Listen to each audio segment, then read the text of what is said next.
Alors, nous voici à bord, en fait, je sais plus c'est trop quel modèle. À bord du VR. Ouais, voilà. Sorry, j'avais tellement oublié, tellement on est content d'être dedans. Alors, quelle est ta première impression?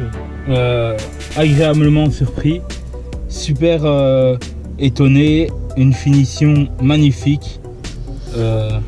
C'est vrai qu'au niveau de la finition, je suis d'accord avec lui, c'est quand même pas mal fait. Cependant, il y a encore quelques petits plastiques qui pourraient un petit peu gêner, mais quoique, ça va. Dans l'ensemble, par les petits boutons ici, enfin, quoique, non, là ça va, mais à certains endroits, ça fait pas. Voilà, enfin, on voit déjà qu'on est dans une voiture haut de gamme.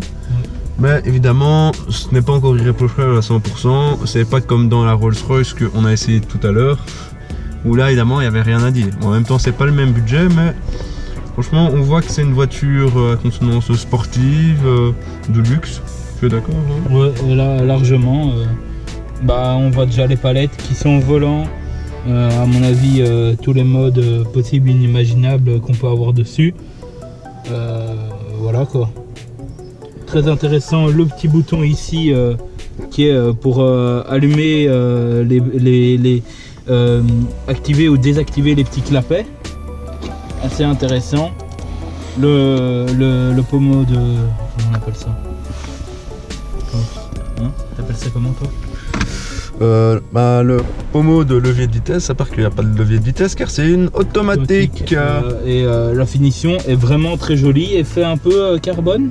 Oui, ici, non, en effet, ici, c'est une belle partie en carbone. Ouais, l'écran est vraiment pas mal du tout.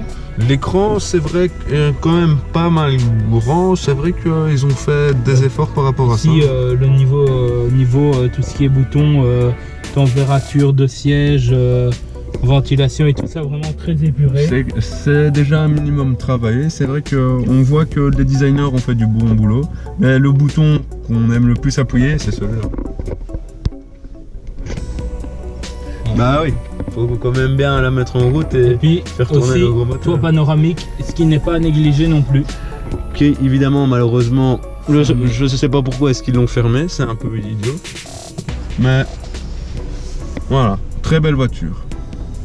Merci.